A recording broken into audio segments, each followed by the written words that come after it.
জামাত ইসলামী জিন্দাবাদ জিন্দাবাদ। আসসালামু আলাইকুম ওয়া রাহমাতুল্লাহি ওয়া বারাকাতুহু।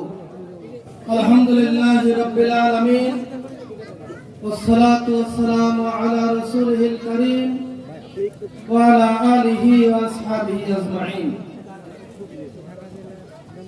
বাংলাদেশের গণমানুষের সংগঠন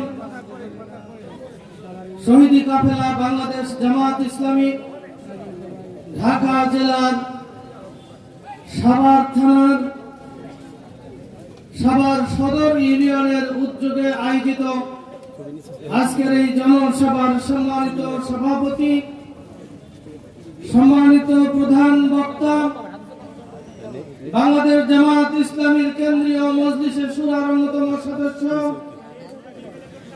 ঢাকা জেলার সংগ্রামী সেক্রেটারি, ঢাকা 19 আসনের জামাত মনোনীত এমপি প্রার্থী জননেতা অধ্যক্ষ মাওলানা আফজাল হোসেন, মঞ্চে উপবিষ্ট প্রধান বক্তা এবং বিশেষ অতিথি অ্যাডভোকেট শহীদুল ইসলাম, এই এলাকার গণমানুষের নেতা, সাভার পৌরসভার জামাত মনোনীত মেয়র প্রার্থী হাসান মাহবুব মাস্টার, এই ইউনিয়নের জামাত কর্তৃক মনোনীত প্রার্থী মাওলানা আব্দুর রহিম এবং সাংবাদিকবৃন্দ,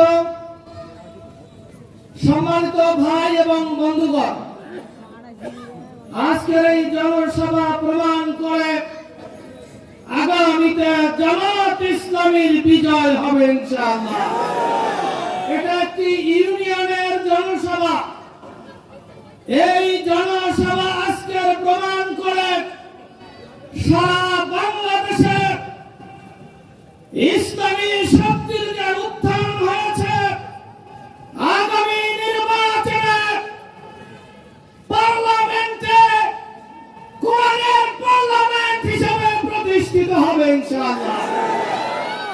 সম্মানিত ভাই এবং বন্ধুগণ, আপনারা লক্ষ্য করেছেন দীর্ঘ 54 বছরে বিশ্ববিদ্যালয়গুলোতে অস্ত্রের